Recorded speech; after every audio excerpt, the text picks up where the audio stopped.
अच्छा जी, तो मैं डिस्कस ये कर रहा था कि इसके अंदर 2 वैल्यू सिर्फ हैं, या तो वो ZXY करता है तो या मीडियन करता है, इसलिए इसका नाम मीडियन रखा है। तो ये डिफरेंट कंडीशन चेक करेगा, उन कंडीशन के मुताबिक या तो आपका मीडियन वैल्यू भेजेगा या जो क्या करेगा आपकी नॉर्मल वैल्यू भेज देगा। मतलब उसका मतलब ये है कि ये सिर्फ ये चेक करेगा कि मैंने उनकी मीडियन वैल्यूलेट जो है वो इम्प्लीमेंट करनी कि नहीं करनी, सिर्फ इसके ऊपर ये काम करेगा। और इस वजह से डेफिनेटली अननेसेसरी जो चीज़ें जो आपकी वो आपकी जो हैं वो जो है वो नहीं होंगी और आपकी क्वालिटी जो है इसकी बेहतर रहेगी इमेज की। नॉइज़ फ़िल्टरिंग जो है बेहतर क्वालिटी की होगी। अब इसकी थोड़ी-सी समरी है कि adaptive median filter grows the neighborhood if there are not enough spread on the pixel values within the neighborhood।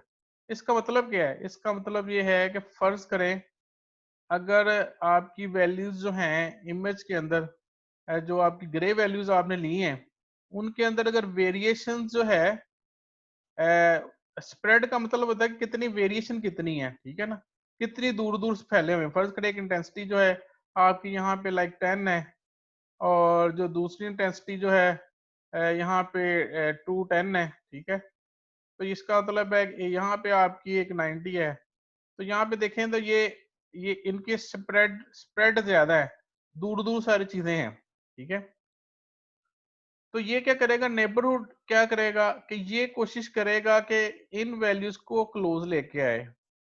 Close कैसे लेके आएगा? जब इसका मैं मीडियन लूंगा फर्स्ट करें 10 90 10 का, तो मेरा अगर मीडियन आ जाता है 90, तो ये वाली जो है ये थोड़ी सी बढ़ जाएगी वैल्यू, जो इस जहाँ पे 10 होगा, और जहाँ पे 210 होगा वो थोड़ी सी आपकी वो कम हो जाएगी, ठीक है? तो ये क्या करेगा जो नेबरहुड हैं उनकी वैल्यू को क्लोज क्लोज लेके आएगा आपका, ठीक है? तो ये मीडियन फिल्टर का एक्चुअली उन्होंने यहाँ पे ये डिस्कस किया हुआ है कि आपकी जो एवरेजिंग है वो ज्यादा हो जाएगी, जो उसके अंदर स्प्रेड है इंटेंसिटी वैल्यूज का वो खत्म होगा और सारी मिलती जुलती वैल्यूज उसके अंदर आ जाएंगी। तो दूसरा कहता है कि अगर आपका वो नेबरहुड का साइज बड़ा हो गया हुआ है, एक लिमिट तक पहुंच गया हुआ है, फर्ज करें आप बार बार कैलकुलेट करते हैं तो मीडियन वैल्यू यही आ रही है आपकी, तो उसके अंदर फिर ये ऐसा आपका इसके अंदर वेरिएशन नहीं है, तो ऐसा फिल्टरिंग उसके ऊपर कोई अप्लाई नहीं होगी। मतलब क्या है कि ये वैल्यू जैसे अगर वेरिएशन नहीं है आपकी तो वैल्यू करीब करीब भी आ रही है, जैसे 10 है और अगली वाली वैल्यू जो है आपकी 10 के साथ आ गई है लाइक 12 आ गई है, आगे चलेंगे तो ये आपकी 15 आ गई है। तो अगर आपकी करीब की वैल्यू है तो फिर मीडियन फिल्टर जो है उसकी इम्प्लीमेंटेशन ये नहीं करेगा उसके ऊपर आपके ना इमेज के ऊपर। तो दूसरा फिर मीडियन फिल्टर उस टाइम इम्प्लीमेंट करता है जब आपके अंदर लोकल मैक्सिमम मिनिमम और लोकल मैक्सिमम, यानी कि आपके अंदर मैक्सिमम मिनिमम वैल्यूज के अंदर हो ज्यादा हो, मैंने कि जैसे मैंने कहा कि ये 10 है 210 इस तरह की वैल्यूज हो इनकी, तो उसके अंदर ये ज्यादा अच्छा बिहेव करता है। और जहाँ पे आपकी वैल्यूज एवरेज पहले ही होती हैं मीडियम लेवल की, वहां पे ये इतनी ज्यादा चेंजेस नहीं करता है इमेज के अंदर, ठीक है? अब वो कहता है जिसके दरमियान फर्क क्या है कंपेयर टू जो हमने नॉर्मल मीडियम फिल्टर पढ़ा था और अडॉप्टिव के अंदर क्या फर्क है।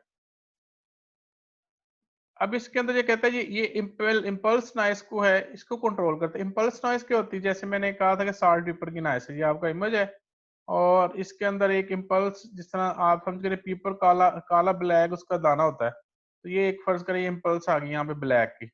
जितने पिछले हमने इमेज देखे हैं इम्पल्स नॉइस के आपने देखे होंगे वो ब्लैक और व्हाइट उसके अंदर डॉट होते हैं। तो ये जो इसकी कैपेबिलिटी क्या है कि ये कैपेबल है जहाँ पे आपकी इम्पल्स नॉइस जो है वो ज्यादा हो रही हो ज्यादा हो। और दूसरा ये preserve image detail when smoothing non impulse noise image. तो अगर आपका ये नॉइस नहीं है तो ये जब स्मूथ करेगा तो ये क्या करेगा आपकी जो है इमेज की डिटेल्स जो हैं उसको प्रिजर्व करेगा। Seek to preserve the image detail when smoothing non impulse. एक वाला तो इशू आ गया कि आपने इम्पल्स वाला नॉइस वाला आपका सिग्नल था जिसके अंदर एक इम्पल्स जनरेट होती है। इम्पल्स की जनरेशन का मतलब ये है कि एकदम से काला हो गया या एकदम से ब्लैक हो गया या काले के करीब करीब चला गया, नॉर्मल एवरेज वैल्यू में से वो आपका कम या ज्यादा हो सकता है, जिसकी एग्जांपल आपको दोबारा मैं आपको दिखाता हूँ, जिस तरह हम ये डिस्कस करते आए हैं। ये आपके नॉइस, ये देखे ना, ये वाले हैं ये सारे, ये जो जितने भी इमेज हैं आप यहाँ पे, जहाँ पे आपकी साल्ट एंड पेपर नॉइस होती है, ज्यादातर इम्पल्स नॉइस से रिलेटेड होते हैं। ये देखे ना, काले काले दाने आ रहे हैं, वाइट दाने आ रहे हैं, ये ब्लैक में वाइट है और वाइट के अंदर काले दाने, तो ये सारा इमेज के अंदर इस तरह की ये आपके ये स्प्रेड है। तो इनको हम कहते हैं कि इम्पल्स नॉइस है, इसके अंदर एकदम से नॉइस जनरेट हो गई है। यहाँ पे सफेद है, एकदम से काला आ गया है। तो अगर आप इसको हम अगर फ्रीक्वेंसी डोमेन में देखे जाएंगे तो इसकी फ्रीक्वेंसी एकदम से बढ़ जाएगी, ठीक है। तो ये इस तरह के बायस कर रहा है। अगर वो इम्पल्स नॉइस आपका है तो ऐसी इमेज को जो है वो क्या करेगा, बेहतर हैंडल करेगा एज कंपेयर टू जो हमने नॉर्मल मीडियन फिल्टर पढ़ा था। क्योंकि अडॉप्टर फिल्टर जितने भी हैं, इससे सर्टन जिस तरह हमने क्या चीजें चेक करने के बाद ही डिसीजन लेते हैं कि मैंने चेंज करना कि नहीं करना।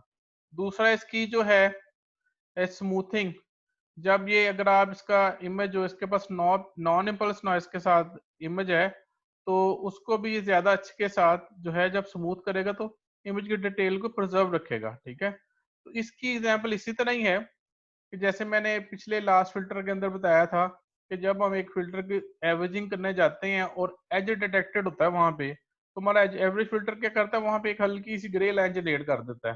तो वो क्या करता है कि इमेज की डिटेल खराब हो जाती है। तो एडाप्टिव फिल्टर के अंदर भी ये फेवर है, जो है ब्यूटी है कि वो इमेज की डिटेल्स को खराब नहीं करेगा, ठीक है जी। तो ये अपना ये इम्प्लीमेंटेशन है इसकी आपकी, ये हम इसको लैब में करेंगे और ये हम इतना इसमें जो है यहाँ तक ही पढ़ेंगे फिल्टर डिटेल के ऊपर। इसके अंदर कोई मसला हो जी तो बताएं।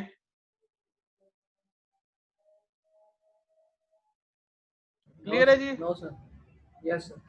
चलें ठीक है, फिर इंशाल्लाह कल लैब कर लेंगे। आज थोड़ा सा मेरा गला शला ठीक नहीं है,